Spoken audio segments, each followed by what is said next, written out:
All right, what's going on, everyone? So we're going to talk about how to deal with movers and drivers that make multiple mistakes.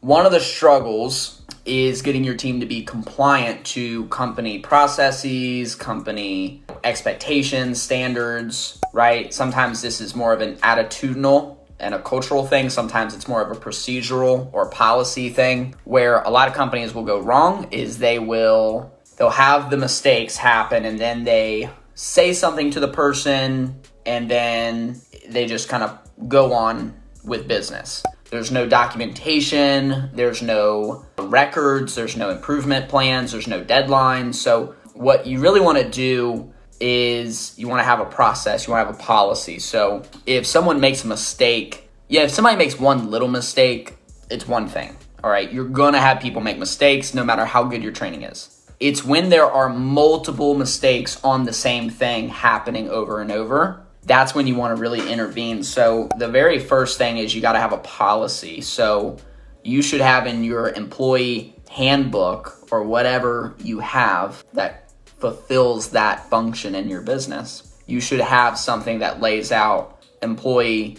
disciplinary policies. And then kind of within that would be, hey, if somebody's performance is not right, these would be the steps. So maybe it's when somebody makes a mistake, that third time, right? 3 strikes and you're out kind of thing.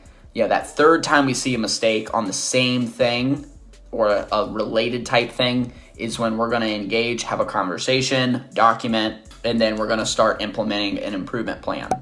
What is an improvement plan? It is essentially a structured plan of what somebody needs to do in order to move closer into the direction they need to go. It has a deadline and then it has consequences if they don't move in that direction. So where a lot of companies, I think they just verbally do this stuff, there's no documentation.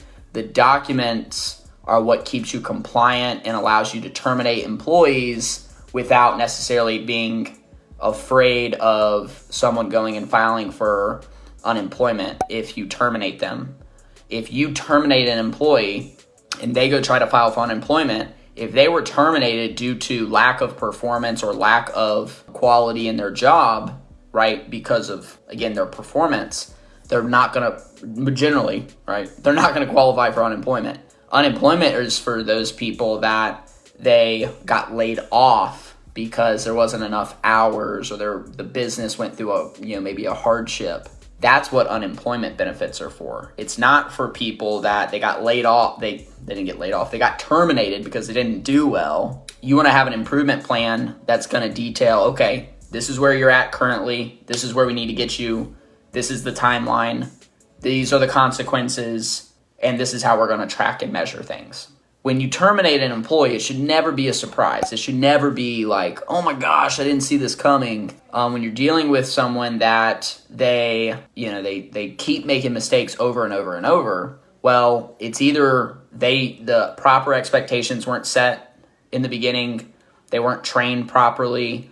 Another thing is that they don't understand why, and you're just telling them what to do. So if you're just telling them, no, you need to do it this way, or you need to act like this, or you need to follow this process, but you never explain why, you're gonna probably have issues with that. So I think the big thing is to have a policy, have an improvement plan, and then learn to hire and fire fast. So like if someone's not working out, you need to let them politely find the door. One of the biggest costs in your business is going to be having the wrong people in your business for too long.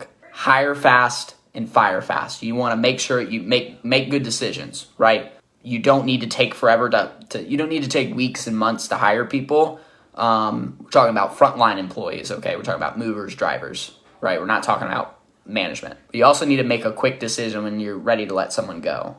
Generally, the best time to let an employee go is the first time you think that you should.